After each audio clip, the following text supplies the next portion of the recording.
नेपालीमा डरलाग्दो कथा र घटना भन्ने च्यानल त्रिकोण टेल्सलाई सब्स्क्राइब गर्नुहोस् र बेल आइकन थिच्नुहोस्।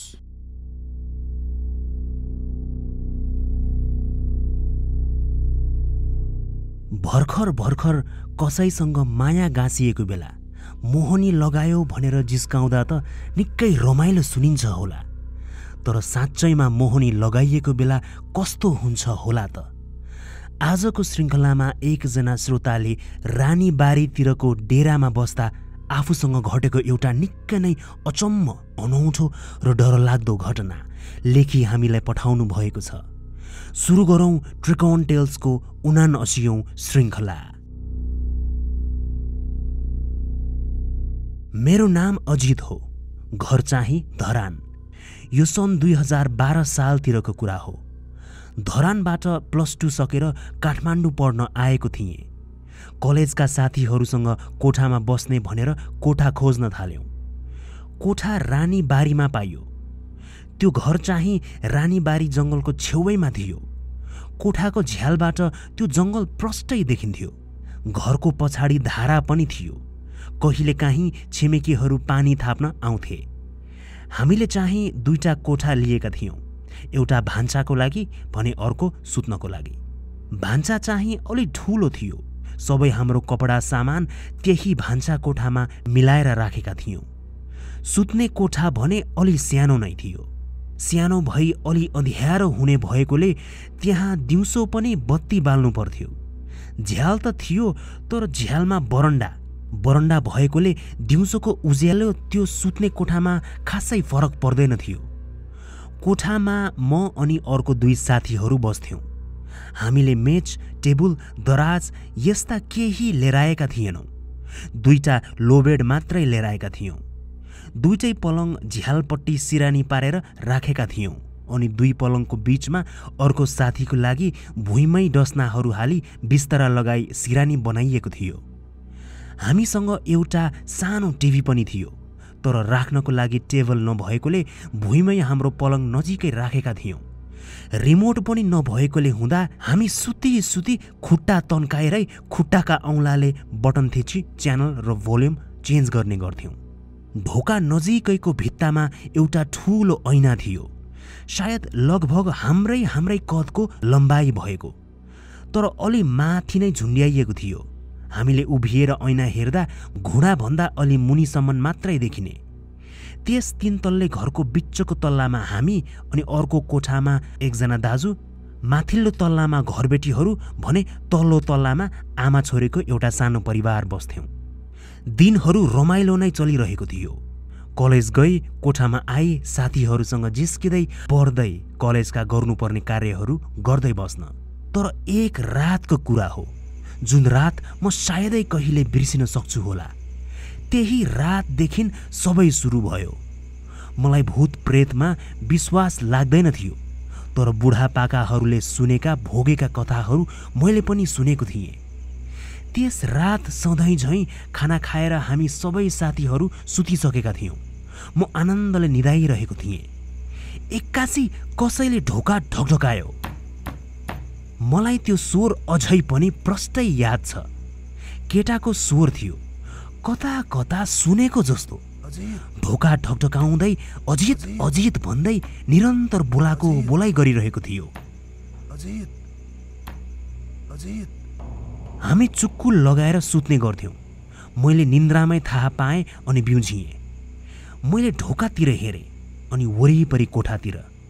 साथीहरू सबै निदाइरहेकै थिए। कोठामा बाटोमा बालिएको बिजुलीको पोलको बत्ती जुन झ्यालैमा आउँथ्यो, झ्यालैमा फर्किएको हुनाले केही उज्यालो भएको थियो।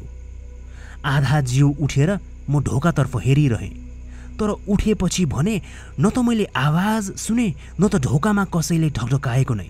सपनामा पो त्यस्तो लागेको हो कि भनी म सुतेँ। प्राय सपना म भोलिपल्ट बिउझिएपछि बिर्सिहाल्थेँ। भोलिपल्ट बिहान उठ्दा मैले सबै सम्झिएँ, सबै यादै थियो। कसैले त्यसरी राति हुँदो बोलायो भने जवाफ नफर्काउनु भनेर मैले सुनेको त थिएँ, तर मैले यो कुरा साथीहरूलाई भनिनँ। दिन बित्दै गए। कलेजमा पढाइ धमाधम भइरहेको थियो। क्लास टेस्ट, प्र्याक्टिस, रिपोर्ट यस्ता कार्यहरूले गर्दा हामी सबै साथीहरू व्यस्त थियौँ। त्यस रात म सधैँ झैँ खाना खाएर सुतिसकेको थिएँ, तर एक प्रकारको निकै मोहक र मिठो बास्ना आइरहेको मैले महसुस गरेँ। निकै नै बास्नादार थियो त्यो। लेडीज पर्फ्युमको बास्ना जस्तै थियो, एकदमै कडा। मलाई त निन्द्राबाटै बिउझायो।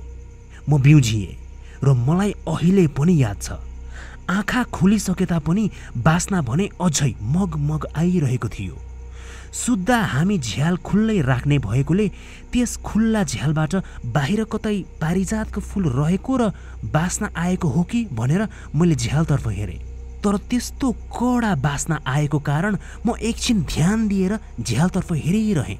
टाउकै माथि रहेको झ्यालतर्फ हेर्दा हेर्दै के को बास्ना होला भनेर सोच्दा सोच्दै ट्याक्कै बास्ना पनि हराएर गयो। म फेरि निदाउनतिर लागेँ। बिहान कलेज जानुपर्ने भएकोले सबेरै उठ्नु थियो। बिहान त बिउझिए, तर सधैँ जस्तो उठेपछि हुने चङ्गा त्यस बिहानी भने महसुस गरिन। त्यो बास्ना कस्तो थियो त्यो नि बिहान उठ्दा बिर्सिसकेको थिएँ। अनि झ्याल बाहिर उठेर हेर्दा भने कहीँ कतै पनि फुल फुलेको थिएन। पारिजातको फुल त झन् कहीँ पनि देखिन। दिनहरू यसरी नै कलेजदेखि कोठा अनि फेरि कलेज यस्तै गर्दै बित्दै थियो। एक रात सपनामा एकजना दौरा सुरुवाल लगाएको मान्छे आएर दाइ म मादल बजाउँछु है भन्यो। मैले हुन्छ भने। त्यो मान्छेले मादल बजाउन थाल्यो। म पनि मजाले सुन्दै थिएँ, तर बिस्तारै मादलको आवाज परिवर्तन हुन थाल्यो। मादलको आवाज अब पाउजो बजेको जस्तो छमछम गर्दै सुनिन पो थाल्यो। जुन तालमा मादल बजिरहेको थियो त्यही तालमा पाउजो बज्थ्यो। अब भने मलाई सपनामै महसुस भयो कि कोही पाउजुमै नजिकै हिँडिरहेको जस्तो। म बिउझिएँ, तर आँखा भने नखोली कोल्टे फर्किन खोज्दा मैले मेरो शरीर हल्लाउनै सकिनँ। मेरा दुई कानले पाउजुको आवाज भने सुनिरहेका थिए। मेरो झ्यालको बरन्डामा पाउजो लगाएर कोही हिँडिरहेको जस्तो मलाई महसुस भयो। मैले आँखा भने खोलिन। सपना हो कि जस्तो लागिरहेको थियो, तर त्यो कुनै सपना थिएन। म निन्द्राबाट बिउझिसकेको थिएँ। बिस्तारै त्यो पाउजुको आवाज मधुरो हुँदै गयो र बिस्तारै हरायो। त्यसपछि म कतिखेर निदाएछु थाहै भएन। बिहान उठेपछि राति भएका सबै कुराहरू सम्झिएँ, तर खोइ किन हो मलाई डर भने लागेन। मलाई किन को होला, कस्तो होला जस्तो लाग्न थाल्यो। त्यो कोठामा दुईजना साथी भए पनि मलाई किन अर्को एकजना अझै कोही छ जस्तो लाग्न थाल्यो। मलाई हेरिरहेको छ जस्तो लाग्न थाल्थ्यो। केही हप्तापछिको कुरा हो। सुतिरहेको बेला मलाई राति निकै गर्मी भयो अनि ब्ल्याङ्केट हटाउँछु भनेर हातले ब्ल्याङ्केट हटाउन खोज्दा शरीर नै हल्लाउन सकिन। आँखा खोल्दा त कोठा एकदमै उज्यालो र सेतो देखेँ। आँखा मात्रै हेर्न सके, दायाँ बायाँ टाउको हल्लाउन पनि सकिन। तर मैले कोठा त्यस्तो अप्राकृतिक रूपमा सेतो र उज्यालो देखे तापनि खोइ किन हो म डराइन। मेरा आँखा दायाँ बायाँ घुमाए। कता कता मान्छेहरूको हल्ला सुने। त्यसपछि एउटा मान्छे आयो, लुगा पनि सेतो लगाएको, तर कम्मरदेखि मुनि केही देखिएको थिएन। सायद धेरै उज्यालो भएर होला। त्यो मान्छे गुनगुन गुनगुनाउँदै मेरो कोठाको दायाँ बायाँ हेर्दै केही सोचेको जस्तो, केही खोजेको जस्तो गरेर यताउति हिँड्दै थियो।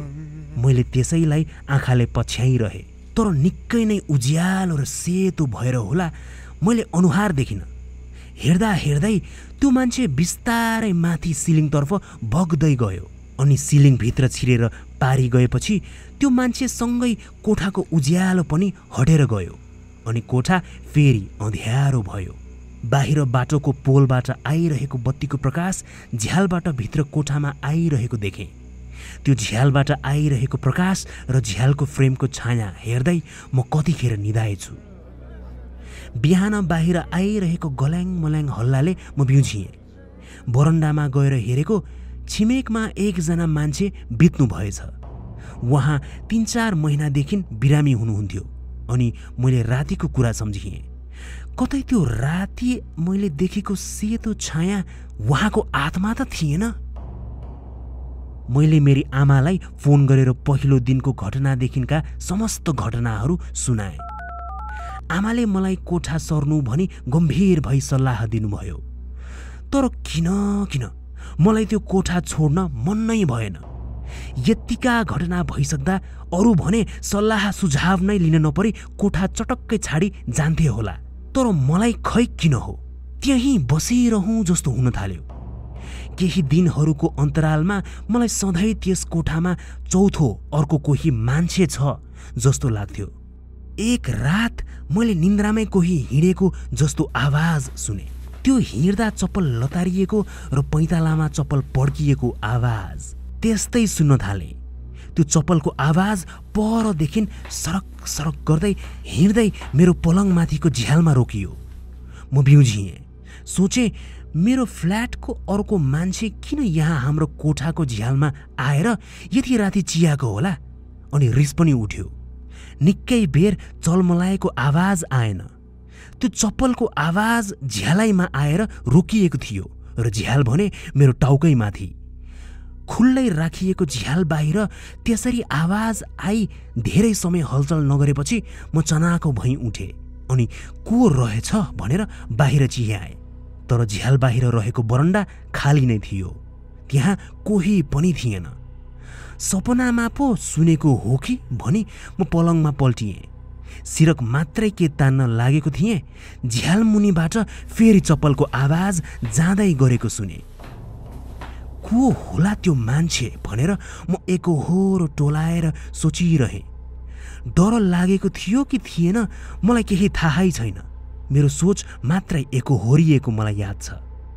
श्रावणको महिना थियो। मलाई ललितपुरमा बस्नुहुने मेरी काकीले खाना खान बोलाउनु भएको थियो। फर्किने बेला ढिला भइसकेकोले काका काकीले उहाँहरूकैमा त्यस रात बस्नु भनेर आग्रह गर्नुभयो। तर मलाई खै किन हो कहिले आफ्नो कोठामा जाउँ भइरहेको थियो। त्यही कोठा मात्रै दिमाग वरिपरि घुमिरहेको थियो। कोठामा को गयो कि जस्तो महसुस भइरहेको थियो। मैले ती समस्त घटनाहरू मेरी काकीलाई पनि सुनाएँ अनि काकीले आफ्नो केही हरियो चुरा मलाई दिई कोठामा झुन्ड्याउन आग्रह गर्नुभयो। मैले भोलिपल्ट गएर त्यही गरेँ। मैले त्यो चुरा झ्यालमा बाँधेर झुन्ड्याइदिएँ। त्यस रात मलाई किन हो निकै नरमाइलो लागिरहेको थियो। कसैको चित्त दुखाएको जस्तो, कोही मसँग रिसाएको जस्तो। कतै म अघिल्लो रात अन्तै बसेर पो हो कि?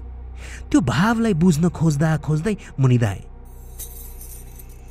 एक्कासी म त्यो चुरा बजेको आवाजले बिउझिएँ।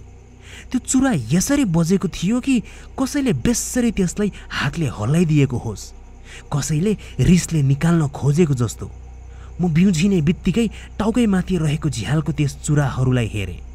तर चुराहरू हल्लिएका थिएनन्, न त हावाहरू लागेको नै थियो। साथीहरूलाई हेरेँ, उनीहरू मस्त निन्द्रामा थिए। कलेजकै आफ्ना अरू साथीहरू कहिलेकाहीँ हाम्रो त्यही कोठामा आउँथे अनि राति पनि बस्थे। सुत्ने ठाउँ नभएकोले गर्दा पलङमा ठाउँ बाँडेर सुत्नु पर्थ्यो। एकचोटि त्यस्तै गरी केही साथीहरू आएका थिए र एकजना मसँगै मेरो पलङको एउटा छेउमा सुतिरहेको थियो। पटक पटक हाम्रो त्यस कोठामा आइसकेको त्यस साथी मेरै पलङमा सुत्थ्यो र उसलाई हामीसँगै सुतेको बेला सधैँ ऐठन पर्थ्यो भन्थ्यो। बिहान के भयो भनेर सोद्धा उसलाई कोही मान्छे आएर पलङबाट निकाल्न खोज्थ्यो रे। उसको माथि मान्छे बसेर सास रोकिदिन्थ्यो रे। मैले त्यसपछि एकचोटि आफूले भोगेको सबै कुरा साथीहरूलाई भने, तर कसैले पत्याएनन्। नभोगेकाहरूले नपत्याउनु स्वाभाविक नै हो भन्ने सोची मैले पनि जोड गरिनँ। त्यसमाथि मलाई कोठामा आफूसँगै अरू भएको जस्तो महसुस हुने को थियो भनेर कौतूहलता बेला बेला हुने गर्दथ्यो। तर डर भन्दा पनि लगाव बढेको जस्तो महसुस हुन्थ्यो। मेरी आमाले मलाई ललितपुरकी काकीकोमा गएर बस, त्यहाँ अब नबस भन्नुभएको थियो। मन नलागी आमाको कुरा मानेको थिएँ। माघ महिना थियो, जाडोको मौसम। मलाई त्यो दिन अझै राम्ररी याद छ। महिना मरेपछि कोठा छोड्छु भनेको थिएँ। उता काकीले म बस्नको लागि बन्दोबस्त मिलाइसक्नु भएको थियो। अब फागुन लाग्न केही दिन मात्रै बाँकी थियो। मेरो एकजना साथी घर गएको थियो, अर्को साथी पनि उसको आफन्तकोमा गएको थियो। म एक्लै थिएँ। त्यस कोठा छाडी जान केही दिन मात्रै बाँकी भनेर सोच्ने बित्तिकै मलाई कता कता नरमाइलो लाग्न थाल्थ्यो। त्यो कोठामा रहेको अर्को चौथो अदृश्य मान्छेको भान, त्यस मान्छेसँगको आत्मीयपनले हो कि खै के थियो, मलाई त्यस कोठा छाडेर जानै मन थिएन। त्यस बेलुका एक्लै खाना पकाएँ। मलाई खाना पकाउँदा पकाउँदै निन्द्रा लागिसकेको थियो, तर समय भने बेलुकाको 7 मात्रै बज्दै थियो। खाना पकाउन उभिँदा उभिँदै निदाउन थाल्थेँ। तल भुइँमा बस्यो त्यहीँ झुल्न थाल्थेँ। केही नखाई सुतिहाल्ने मन थियो, तर हतार हतार खाना खाएर जुठो भाँडा नमाजी म पलङमा पल्टिहालेँ। ढल्किना साथ म निदाएछु। थाहा छैन कति बजेको थियो। मलाई गर्मी भयो। फेरि सपना हो कि विपना ठम्ब्याउनै सकिन, तर मलाई गर्मी भएको थाहा छ। ब्ल्याङ्केट हटाउन मन थियो, तर शरीर हल्लाउनै सकेको थिएन। आँखा खुल्लै थियो। यताउता हेरेँ। बाहिरको पोलको बत्तीले कोठाको भित्तामा झ्यालको फ्रेमको छाया देखिरहेको थियो। बिस्तारै त्यो छाया हराउन थाल्यो।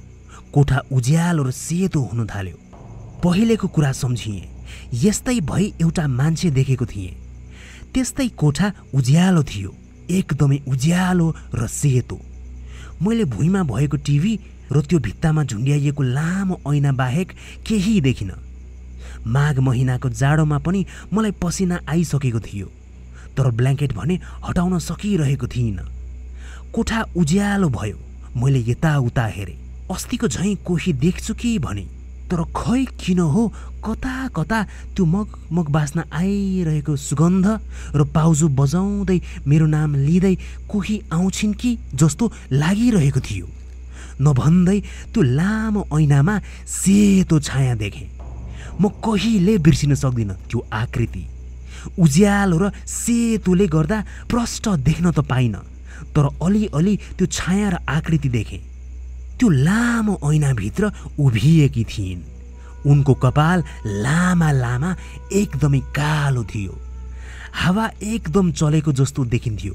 उनको फरफराइरहेका कपाल आधी ऐना बाहिर फिजारिएका थिए र उनलाई ऐनाभित्र मात्रै देखिएको थियो। निकै नै चम्किला र सेतो उनको कपडा कस्तो थियो के थियो मैले केही ठम्ब्याउनै सकिनँ। उनले मलाई हेरिरहेकी थिइन्। बुढापाकाहरूले सुनाएका कथा सुने अनुसार किचकण्डीले अनुहार देखाउँदिन भनेर सुनेको त थिएँ। त्यही भएरै मैले त्यस केटीको अनुहार हेर्ने निकै प्रयास गरेँ, तर फैलिरहेको र हावामा बगिरहेको कालो कपाल बाहेक मैले अरू सबै सेतो मात्रै देखेँ। अनुहार पनि निकै चम्किलो। न आँखा देखेँ, न नाक, न मुख। मैले नियालेर हेरेँ। बिस्तारै त्यो पुरानो रिलको फोटो धुलाउँदा आउने जस्तै गरी देखिन थाल्यो। नियालेर हेर्दा त्यस किचकण्डीको आँखी भुइँ अलिअलि कालो देखिन थाल्यो। त्यसपछि आँखाको परेला देखिन थाल्यो। आँखा पुरै सेतो थियो। बिस्तारै त्यस किचकण्डीको नाक र मुख देखिँदै जाँदा भने फनक्क फर्किन्। उनको कालो कपाल हावामा उडिरहेको थियो। कपाल यति लामो र कालो थियो कि त्यो कोठाको भित्ताभरि नै फैलिएको थियो। हावा चली हावासँगै बगिरहेको जस्तो देखिएको थियो त्यस केटीको बाक्लो र लामो कपाल। बुढापाकाहरूले किचकण्डीले ढाड देखाउँदिन भनेर भनेको पनि सुनेको थिएँ। फनक्क फर्किएकी त्यस किचकण्डीको ढाड मैले नियालेर हेर्ने प्रयास गरेँ। हो रहेछ, ढाड त्यो बाक्लो कपालले पुरै छोपेकी थिइन्। अनि फेरि फनक्क मतिरै फर्किन्। उनी त्यसरी फर्किने बित्तिकै फेरि उनको अनुहार सेतो हुन्थ्यो र पुनः अघिनकै झैँ बिस्तारै आँखी भुइँ आँखा गर्दै देखिन थाल्थे, तर पुरै देखिनु अगाडि फेरि पछाडि फर्किन्थिन्। यस्तो 3-4 चोटि भयो। बुढापाकाहरूले धामी झाँक्रीहरूको कुरा, किचकण्डीहरूको कुरा गर्दा यो पनि भन्थे कि ती किचकण्डीहरूले आफ्ना खुट्टा लुकाउने गर्छन्, किनभने खुट्टा त उल्टो मोडिएको हुन्छ। मैले मेरो दृष्टि खुट्टातिर लगेँ, तर त्यस किचकण्डीको खुट्टा मैले देख्न सकिनँ। घुँडाभन्दा मुनि ऐनामा देखिन्थेन। गर्मीले मेरो पसिना चिटचिट बग्न थालिसकेको थियो, तर जिउ भने हल्लाउन सकिरहेको थिइनँ। सिरक उघार्न सकिरहेको थिइनँ। त्यस किचकण्डीको खुट्टा हेर्न मन लागिरहेको थियो। त्यसको अनुहार पुरै हेर्न मन लागिरहेको थियो, तर मलाई डर भने पटक्कै लागिरहेको थिएन। त्यस केटीले मलाई हेरिरहेकी थिए र मैले पनि त्यसैलाई हेरिरहेको थिएँ। त्यत्तिकैमा म कतिखेर निदाएछु मलाई थाहै भएन। बाँकी दिनहरू पनि बिते। साथीहरू पनि कोठा सरे र म पनि काकीकोमा गएँ।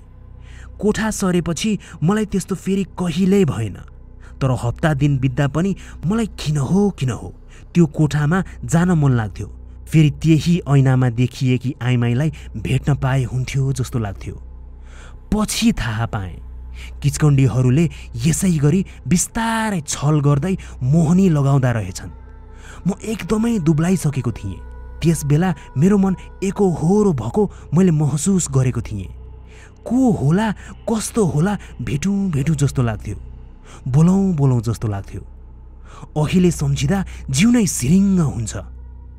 भन्थे कि रानीबारीको जङ्गलमा तर्साउँछ, तर त्यो रानीबारीको किचकण्डी थिए कि त्यो कोठाको? त्यहाँ घर पछाडि रहेको धारोतिर छिमेकीहरूले राति नहेर्नु है भन्थे। एक रात त मैले गुनगुन गरेको सुनेको पनि थिएँ। त्यही धाराबाट त्यो गुनगुन गर्ने मान्छे निस्किन्छ भन्थे। छिमेकीहरूलाई त्यो कोठाको बारेमा पनि सायद थाहा थियो होला। कहिलेकाहीँ त्यो बाटो हिँड्छु अनि छिमेकीहरूलाई प्रश्न गर्न पनि मन लाग्छ। तपाईहरूलाई यस्तो हुन्छ भनेर थाहा छ कि छैन भनेर सोध्न मन लाग्छ। त्यो किचकण्डी र त्यसको मोहनी कत्तिको डरलाग्दो हुने रहेछ भनेर मोहनीबाट बाहिर आएपछि मात्रै थाहा हुने रहेछ।